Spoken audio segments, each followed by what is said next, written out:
La Academia inicia en este momento el cuarto acto de este curso relacionado con los bicentenarios. En este caso se trata de la presentación de un libro, Salud y enfermedad en los tiempos de las Cortes de Cádiz, crónica sanitaria de un bicentenario, que realizarán la presentación sus editores científicos, los doctores en medicina Blanco Villero y García Cubillana de la Cruz. Tiene la palabra para leer el acta el ilustrísimo señor don Manuel Eugenio Baturone Santiago.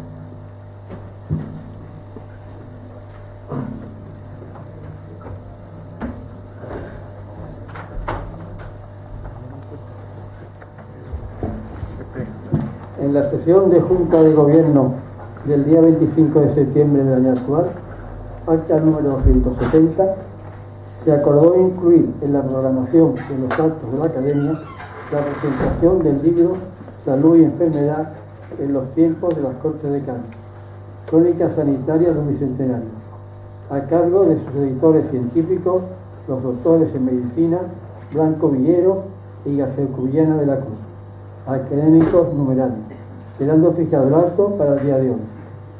Intervendrán la doctora doña Ana Bocanera Valle, directora de publicaciones de la Universidad de Cádiz, y don Ramiro Domínguez Serrán, director de la editorial CIDE. El acto será clausurado por el presidente de esta academia, el decimos señor don José Carlos Fernández Moreno.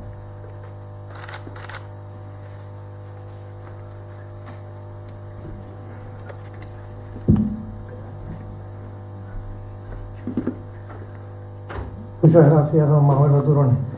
Tiene la palabra don Ramiro Domínguez Serrán, director de la editorial CIDE.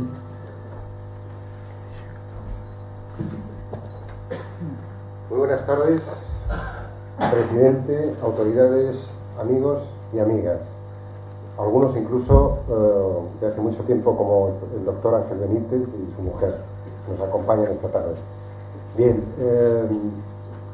para mí es una sensación especial estar hoy aquí en San Fernando, en la cuna de la Constitución de Cádiz de 1812, y poder presentar este libro que hemos tenido el placer y el honor de participar y de coeditar con el Servicio de Publicaciones de la Universidad de Cádiz. Pues bien, desde que empezamos a trabajar con la Universidad de Cádiz han salido tres proyectos de esta colección de bicentenarios. Este último, para nosotros ha sido un placer el trabajarlo, el coordinarlo juntos con el Servicio de Publicaciones, de lo cual, insisto, estamos muy orgullosos.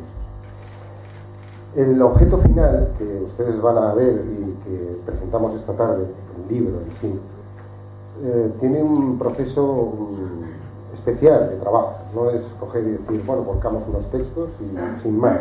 No, hay un proceso de edición, un proceso de cómo se tiene que citar, de cómo se tiene que plantear, de qué letras, de qué espaciado, de qué interlineado, todo eso para que cuando uno abra el libro diga, qué bien, qué gusto, esto visualmente está bien.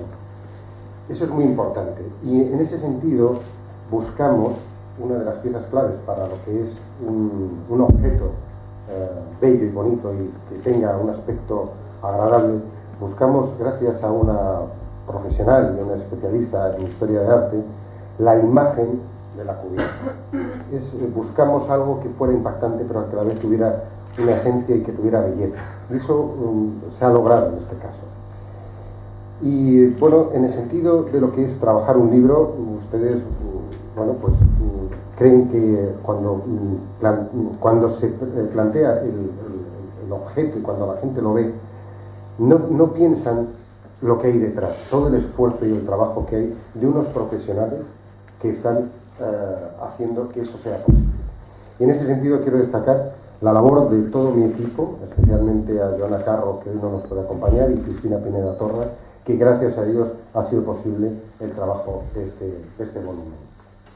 También quiero destacar, y para mí es importante, la labor que han tenido los dos editores científicos que van a presentar el libro y los textos.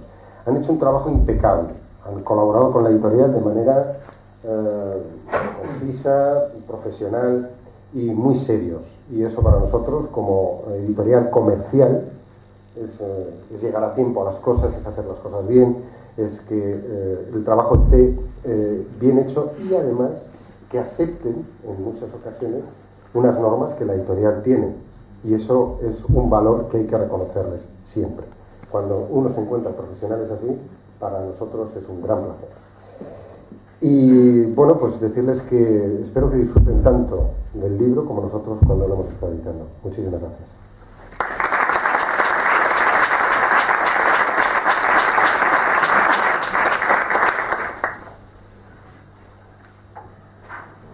Muchas gracias, don Ramiro Domínguez. Tiene la palabra la doctora en Filología Inglesa, doña Ana Bocanegra Vaz.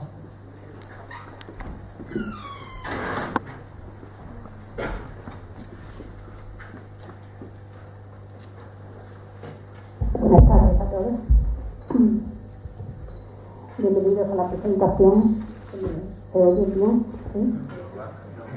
Pues bienvenidos a todos a la presentación de esta obra, Salud y Enfermedad en los tiempos de las Cortes de Cádiz, Crónicas Sanitarias de un Bicentenario, cuya edición ha estado a cargo de los doctores Blanco Villero y García Cubillana de la Cruz.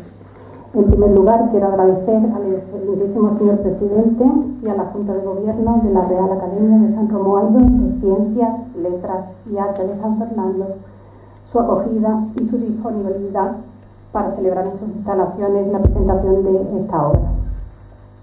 Quiero excusar la ausencia de nuestro vicerrector, aunque creo que lo estoy viendo. Bueno, continúo. Quería excusar su asistencia, decir que me prometió que haría todo lo posible por estar presente y efectivamente está sentado en la última fila y está presente. Muchas gracias también por acudir, señor vicerrector. Quiero agradecer también la presencia del director de la editorial Silex, don Ramiro Domínguez Hernán, que se ha desplazado exclusivamente desde Madrid para estar hoy aquí con nosotros. No voy a profundizar en la presentación de la obra, en cuanto que entiendo que son sus editores científicos los que hablarán con mayor propiedad y rigurosidad científica de su contenido. Para el Servicio de Publicaciones de la Universidad de Cádiz, la publicación de una obra siempre es un grato acontecimiento y su presentación para nosotros es un acto festivo. ¿Por qué? Pues porque hemos estado presentes desde la práctica concepción de la obra hasta su nacimiento y hemos sido testigos como todas las partes implicadas, es decir, los editores científicos, los autores de todos los capítulos individuales, en este caso la editorial Silex, nosotros como editores en la Universidad de Cádiz, pues hemos sido testigos como todas esas partes han trabajado de forma eficaz, de forma coordinada y de forma responsable, haciendo posible que hoy estemos todos aquí. Desde el primer momento que el doctor Blanco Villero acudió al Servicio de Publicaciones para pedirnos el apoyo para la publicación de esta obra y estudiamos esa propuesta, pues entendimos que se trataba de una obra que encajaría a la perfección dentro de la colección que tenemos con la editorial Silex. Y avanzamos en ese sentido. Se lo comentamos, hablamos con la editorial Silex y avanzamos en ese sentido. Los títulos que acompañan a Salud y Enfermedad en esta colección son dos. Los sitios en la Guerra de la Independencia, la lucha en las ciudades, publicada en enero de ese mismo año, de 2013, y Memorias sobre la guerra de los franceses en España, publicada en marzo de 2011. La salud y la enfermedad, pues, sería el tercer volumen dentro de esta colección. Pero no solo tenemos esta colección de los bicentenarios en colaboración con la editorial Silex, también hemos publicado otros dos volúmenes, uno en la serie Silex Universidad, que es Cádiz en el Sistema Atlántico, la ciudad, sus comerciantes y la actividad mercantil, publicado en noviembre de 2005, y también dentro de la serie de Historia Contemporánea hemos publicado el título Estados Unidos y la Transición Española entre la Revolución de los Claveles y la Marcha Verde, publicado en junio de 2011.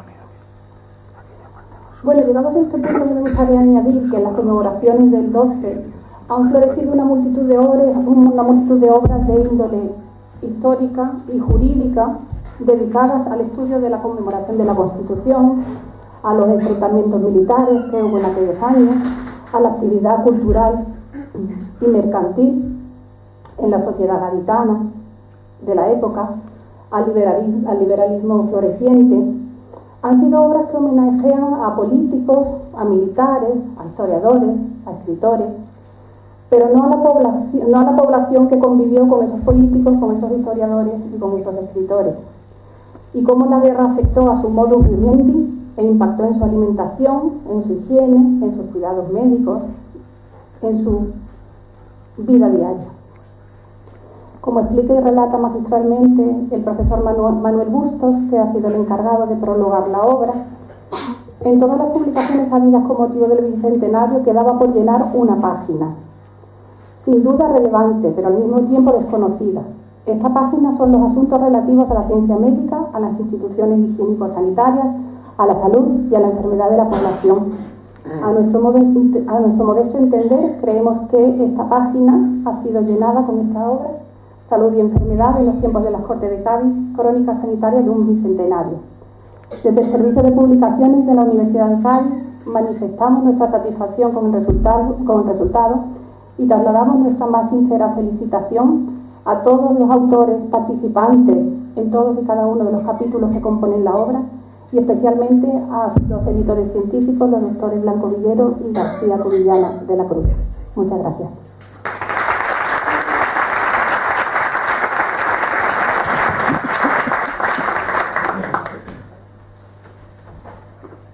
Muchas gracias, doctora Bocanegra Valle. Tiene la palabra el doctor en Medicina y académico de San Romualdo, ilustrísimo señor don José Manuel Blanco Villero. Buenas tardes a todos, espero que se me escuche bien. Excelentísimo señor presidente de la Academia de San Romualdo, excelentísima directora de la Academia Hispanoamericana, excelentísimo señor almirante, señora delegada del Ayuntamiento, excelentísimos e ilustrísimos señores y autoridades. Antes de comenzar, permítanme dedicar mi intervención a la memoria de mi padre, Manuel Blanco, que nos dejó en febrero de este año. Mi padre era una de las personas más honestas, honradas y trabajadoras que he conocido en mi vida. Te recordaremos siempre. Descansa en paz. Mis primeras palabras deben ser obligatoriamente de agradecimiento a la institución que nos acoge. La Real Academia de San Romualdo, primera y principal institución cultural de la isla, año tras año, y ya van 60, se esfuerza con muy pocos medios, pero con mucho entusiasmo, en la promoción y difusión del conocimiento de las ciencias, las artes y las letras. Debo agradecer igualmente las palabras de don Ramiro Domínguez, director de la editorial Silex, pero sobre todo debo felicitarle por la magnífica edición del libro que hoy presentamos. Se trata de un dignísimo volumen de 344 páginas en cuarto, con encuadernación en rústica, solapas y cubierta a todo color. En la cubierta anterior ha tenido el acierto de colocar el cuadro titulado The Gross Clinic, considerado la obra maestra del pintor Thomas Eakins y uno de los lienzos más famosos del siglo XIX en los Estados Unidos. En él se aprecia al Dr. Gross en el anfiteatro quirúrgico del Jefferson Medical College, quien junto a otros colegas practica una intervención en el muslo de un joven. Con este libro, Salud y enfermedad en los tiempos de las Cortes de Cádiz, crónica sanitaria de un bicentenario, incardinado en la colección Bicentenarios, Silex continúa fiel a su compromiso de publicar libros de historia desde aquel ya lejano 1972 en que comienza su andadura y que le ha llevado a recibir numerosos premios. No quisiera olvidar tampoco el gran trabajo del equipo editorial, con Cristina Pinedo a la cabeza, que se ha esmerado en corregir una y otra vez los errores que íbamos detectando en los sucesivos borradores. También debo mostrar mi sincero agradecimiento por sus palabras a Ana Bocanegra, directora del Servicio de Publicaciones de la Universidad de Cádiz, quien desde el principio acogió la idea de publicar este libro con entusiasmo y nos facilitó todos los pasos necesarios hasta llegar al día de hoy. Debo decir que el Servicio de Publicaciones de la UCA ha sido galardonado recientemente con el 16º Premio Nacional de Edición Universitaria a la mejor monografía en el área de ciencias experimentales, su cuarto premio desde que en 1998 comenzara a convocarse. También quisiera mencionar la ayuda recibida por parte de Pedro Cervera, director de edición y calidad del mismo servicio. Es un hecho que la colaboración entre el Servicio de Publicaciones de la UCA y la editorial Silex está dando muy buenos resultados, y es de esperar que en el futuro se amplíen las coediciones entre ambas entidades. Suele ser habitual que se compare la presentación de un nuevo libro con la reproducción humana. De este modo se suele hablar de una concepción, una gestación y un parto con alumbramiento.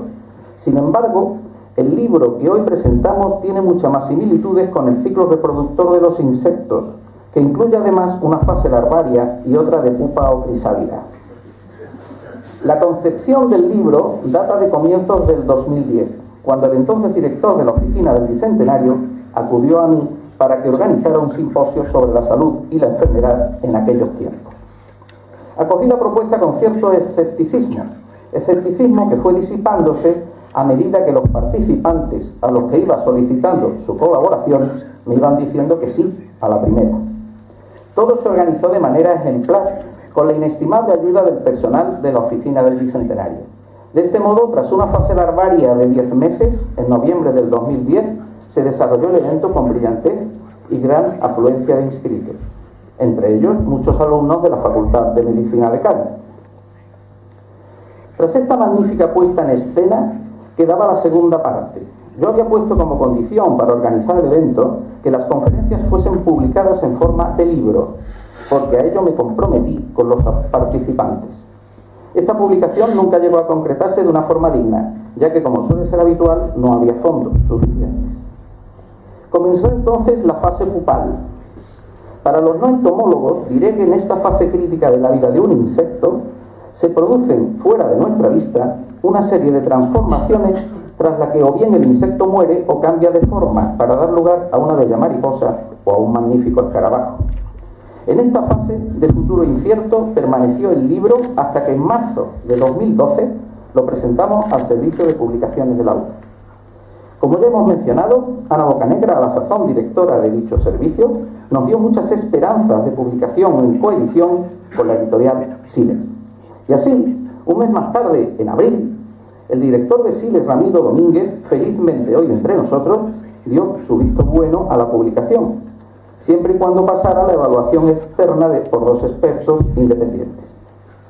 Siguiendo el símil, parecía que la metamorfosis iba por buen camino. Tras pasar la evaluación sin problema alguno, se inició el proceso de edición. El doctor García Cubillán y yo tuvimos que corregir las sucesivas pruebas de imprenta que nos iban haciendo llegar, hasta que la versión definitiva cobró forma, iniciándose el proceso de impresión. En otras palabras, y siguiendo el símil, han pasado casi 4 años desde la concepción hasta la eclosión del libro.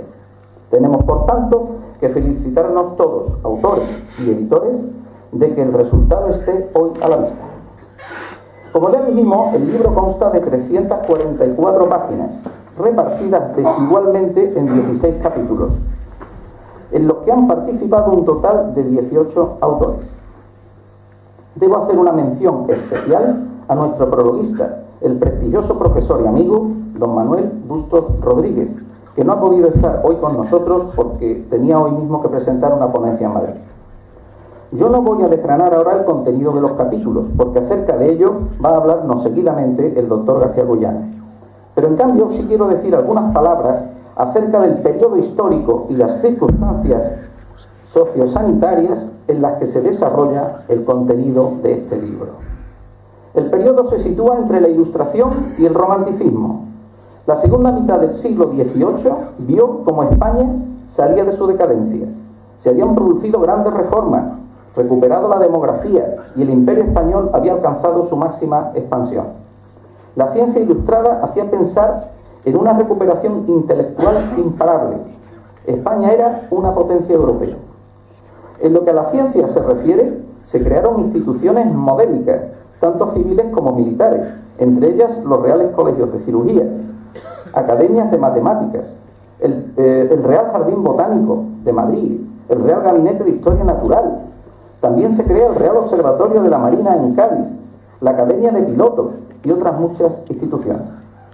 Se financian expediciones científicas a los territorios de ultramar, entre ellas las botánicas a Nueva España de Sesey Mociño, la de Chile y Perú de Ruiz y Pavón, la del Nuevo Reino de Granada de Mutis. Pero la más ambiciosa y a la vez más desgraciada fue la expedición alrededor del mundo de Alejandro Malaspina. Nuestros científicos viajaban al extranjero para perfeccionar sus estudios. Se compraban los mejores instrumentos, que no altavoces.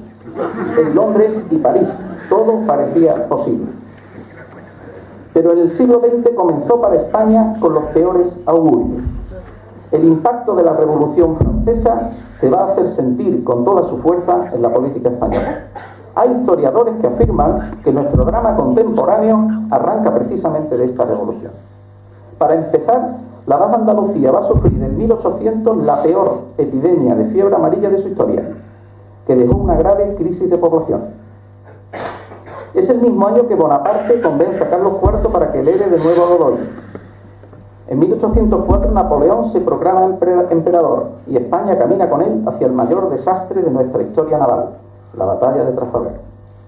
Esta derrota condicionará como un pesado lastre todo nuestro siglo XIX. No solo se hundieron barcos y hombres en aquella triste jornada, España dejó de ser una gran potencia, quedaba a merced de Europa.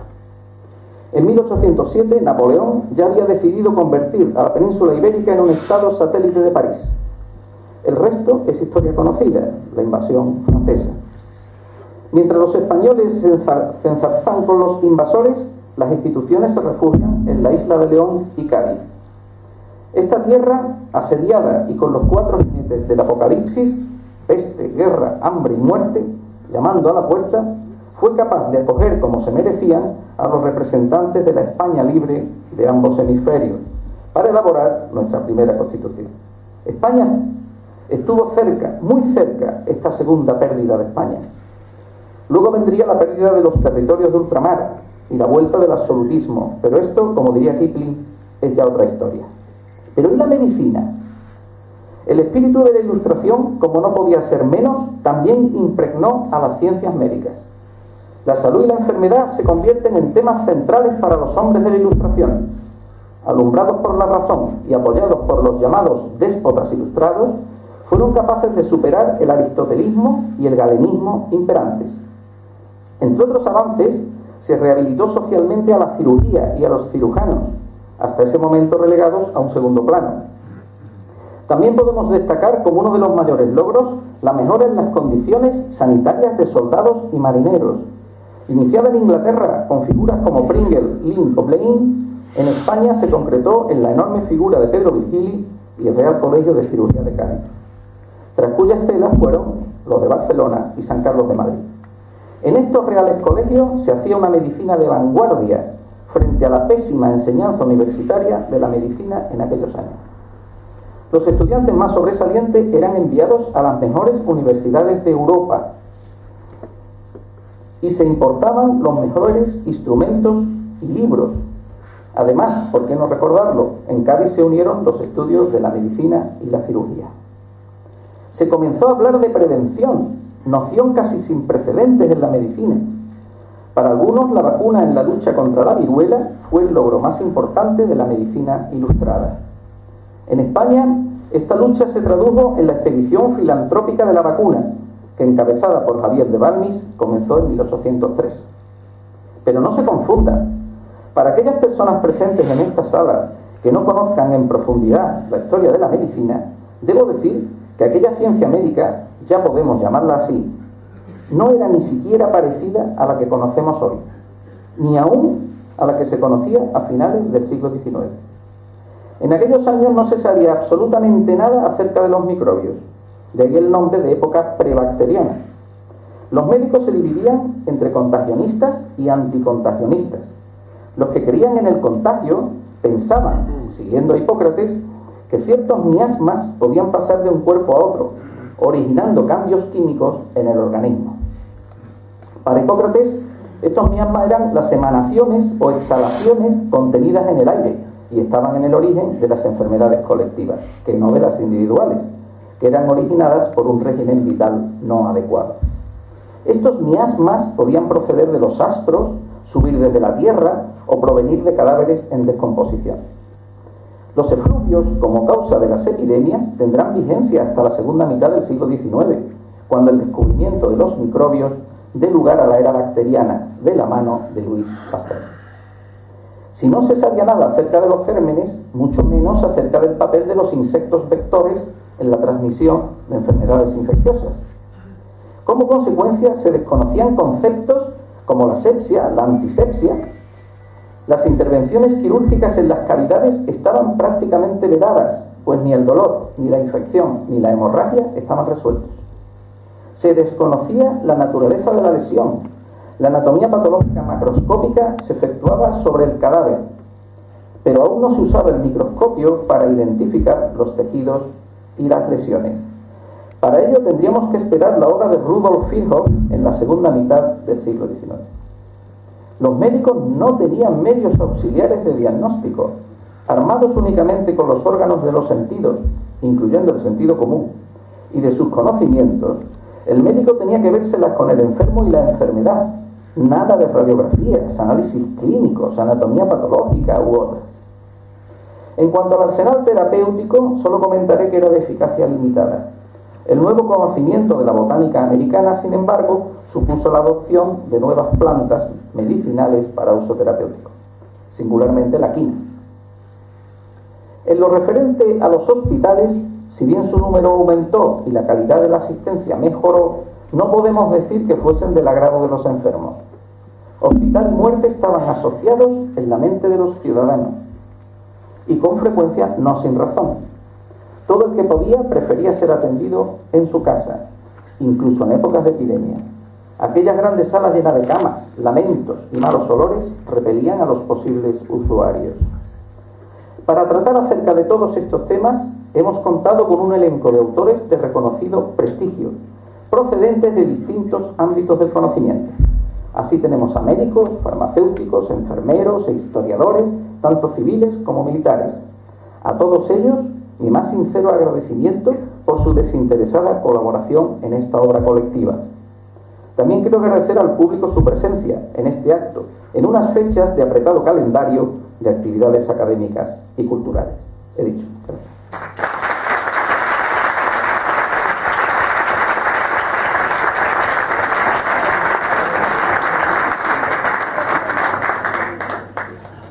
Muchas gracias, don José Manuel Blanco. Tiene la palabra el doctor en Medicina y académico de San Romualdo, ilustrísimo señor don Juan Manuel García Cubillana de la Cruz.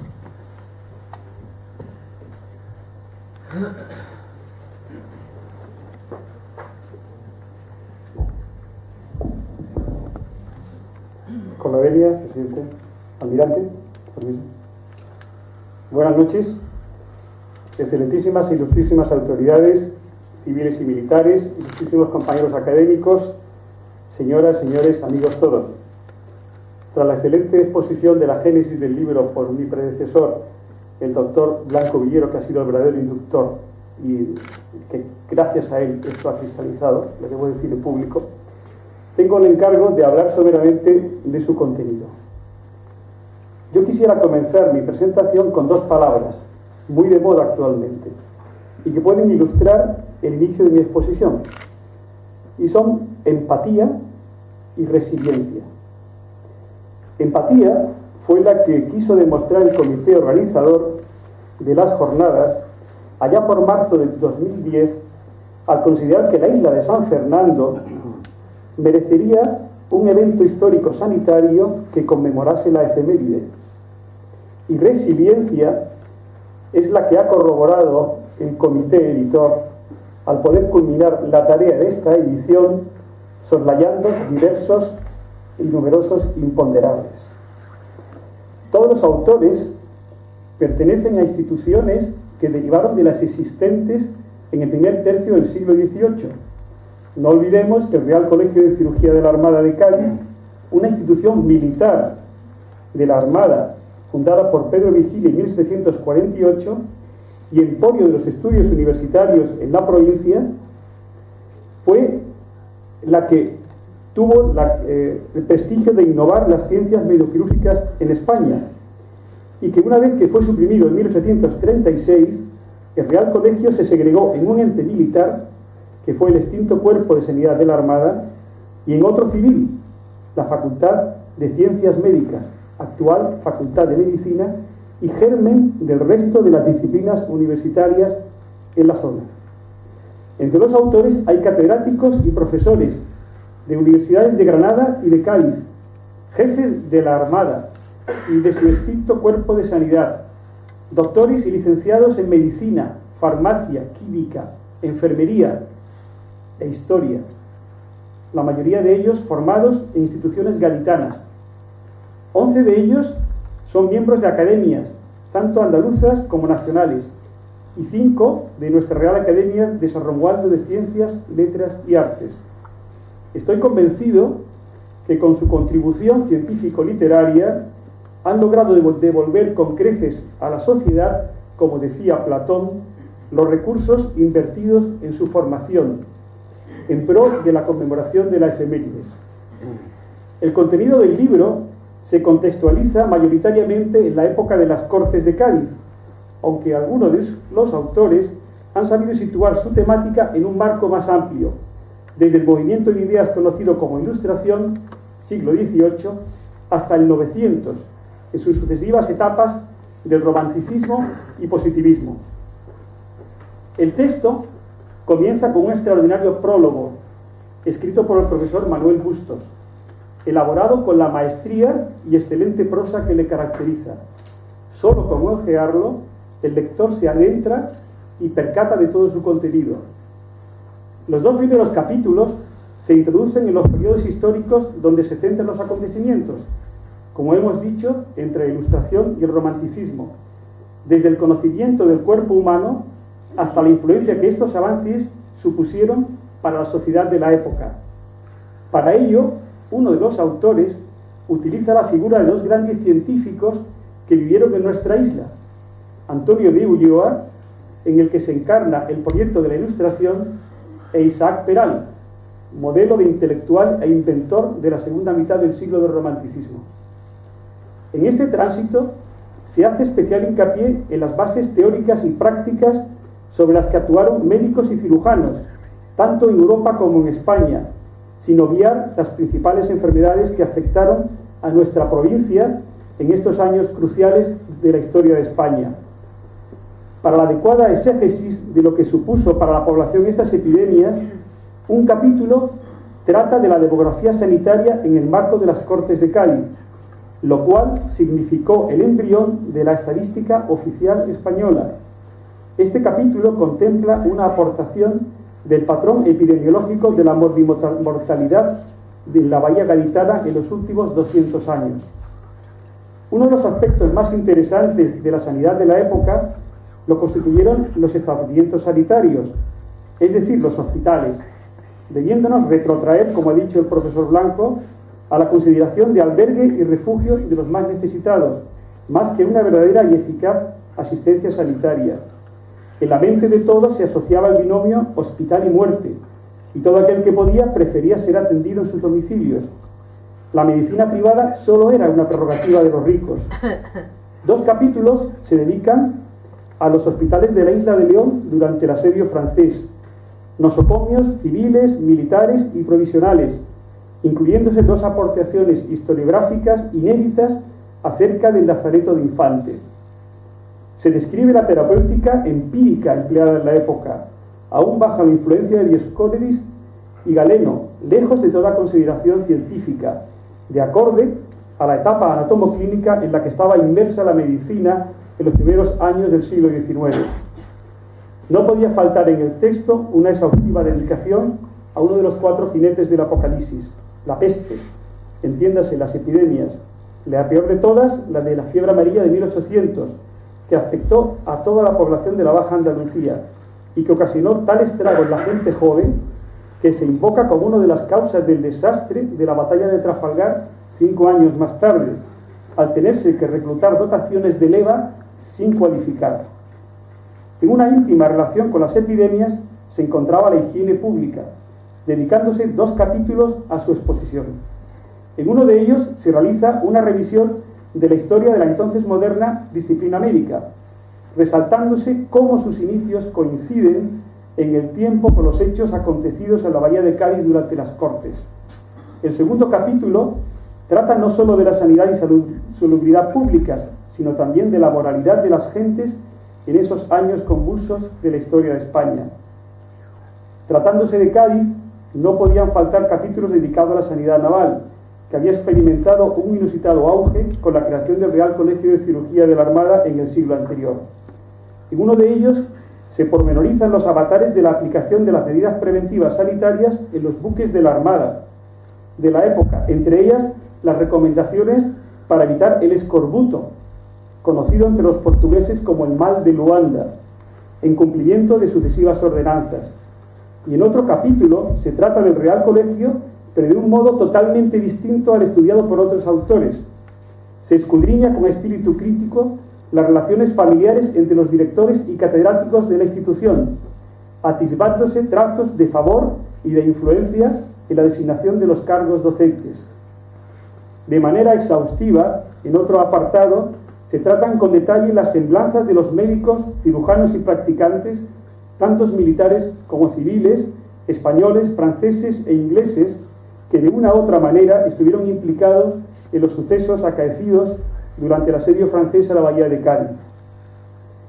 En un hilo conductor con la temática de la monografía, no podía faltar un capítulo dedicado exclusivamente a la enfermería, sus orígenes a cargo de órdenes y congregaciones religiosas, hermanos de San Juan de Dios e hijas de la Caridad de San Vicente de Paúl, y su verdadero auge con la reforma de la disciplina en los hospitales del siglo del Romanticismo, siguiendo el modelo de la considerada paradigma de la moderna enfermería, la enfermera Florence Nightingale, y el ejemplo de la figura de Luisa de Marillac. Los hospitales de la Bahía en la época de las Cortes se surtían de la botica del Real Hospital de la Armada de Cádiz, siguiendo lo estipulado en la farmacopea de la Armada del profesor Leandro de Vega, del Real Colegio. El texto contempla 3 aportaciones sobre el conocimiento de la materia, desde la perspectiva de 3 de sus protagonistas, 2 españoles y un francés, el devenir del Laboratorio Castrense de Cádiz y el casi ignoto Formulario Médico-Quirúrgico Gaditano de 1752. La monografía finaliza con 3 interesantes aportaciones sobre temas dispares. El primero de ellos se dedica a los accidentes de buceo y a las peculiares técnicas de tratamiento de los ahogados en la época, mostrándonos cómo ya en el siglo XVIII la Armada tenía una escuela de aprendices de buceo en cada departamento marítimo.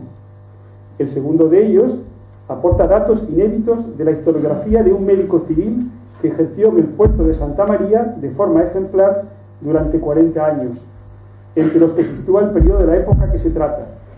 Finalmente, aparece un estudio en el tratamiento de la tisis en su modalidad escrofulosa, conocida antaño como peste blanca, hoy como tuberculosis, según una memoria manuscrita del cirujano del Real Colegio Francisco Javier Laso de la Vega, fundador de la Sociedad Médico-Quirúrgica de Cádiz, propagandista de la vacunación contra la viruela y serio defensor de la metodología de las autopsias. En resumen, la monografía no se circunscribe taxativamente en la época de las Cortes de Cádiz, en un intento de ayudar a contextualizar la temática al lector. Lo que en un principio solo fueron las ponencias y comunicaciones de unas jornadas dedicadas al Bicentenario del 2010, han cristalizado en un digno libro que viene a completar la colección Bicentenario sobre Cádiz, Constitución e Independencias, y que representa el único texto dedicado a la sanidad de nuestra bahía en la conmemoración de los 2 centenarios, el único texto dedicado a la sanidad. Al igual que mi predecesor en la tribuna, no quiero terminar mi exposición sin agradecer a las instituciones que han posibilitado esta edición: Fundación Municipal de Cultura del excelentísimo Ayuntamiento de San Fernando, Servicio de Publicaciones de la Universidad de Cádiz y la editorial Silex, sin olvidar la generosidad y altruismo de todos los ponentes, sin cuya desinteresada aportación el libro carecería de contenido. Y cómo no, agradecer a la Real Academia de San Romualdo, nuestra academia, por permitirnos utilizar su sede y su tiempo, a pesar de su apretada agenda. Quisiera finalizar con una reflexión de Santo Tomás de Aquino, en la que decía que no había que tener miedo a las cosas grandes e ir siempre hacia adelante, teniendo en cuenta las pequeñas cosas. En palabras suyas, es como ir hacia aquel horizonte que no se acaba nunca, porque siempre es un horizonte. Creo que esta publicación testimonia con creces este ilustrativo pensamiento. Muchas gracias por su atención.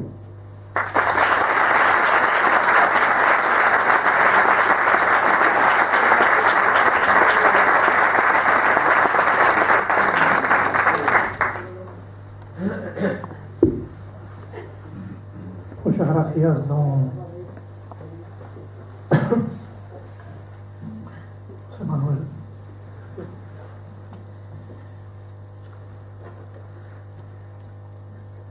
Quiero dar la enhorabuena a la editorial Sile, la persona de don Ramiro Domínguez, que nos acompaña esta noche. Enhorabuena por acometer la edición de este libro, que no es un libro cualquiera, aunque hoy a cualquier editorial que publique cualquier libro en estos tiempos, no solo hay que darle la enhorabuena, sino considerar como unos héroes, porque no saben ustedes cómo está la producción de los libros y cómo está el mercado. Enhorabuena por la calidad y por la valentía. Enhorabuena también a doña Ana Bocanegra, porque ha puesto todo de su parte para que el servicio de publicaciones de la UCA haga también posible la edición de este libro. La Academia de San Romualdo tiene un magnífico recuerdo y una magnífica relación con el servicio de publicaciones de la UCA, puesto que en el año 2007 establecimos con ellos un convenio a través del cual fue posible editar el libro de la historia del castillo de San Romualdo, cuyo autor es Fernando Rossi.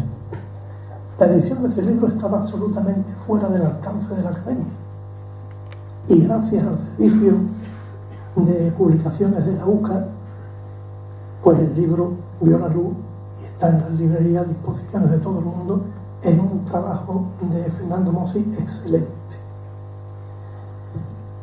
Los autores del libro han hecho un trabajo realmente extraordinario, como se espera de ellos, por su calidad profesional y por su inteligencia y por su saber y por su amor a estos temas. También es valorable la lucha que han emprendido los dos para conseguir su publicación, que me consta. No se han limitado a escribir el libro, no. Han sido los artífices de que sea posible su edición. Sin el empuje de ellos, esto no estaría aquí esta noche. Hay que darle también la enhorabuena por partida doble. La Academia, naturalmente, se siente orgullosa de que ellos dos, más 3 académicos más, es decir, 5 académicos de San Romualdo, escriban en esta obra tan estupenda. Y además, concurre otra circunstancia en este libro, que es un testimonio y un elemento tangible de aquellas celebraciones que tuvieron lugar en el año 2010, que la mayoría de ellas se han diluido en el tiempo, porque todas aquellas celebraciones del 2010, la práctica totalidad, fueron efímeras.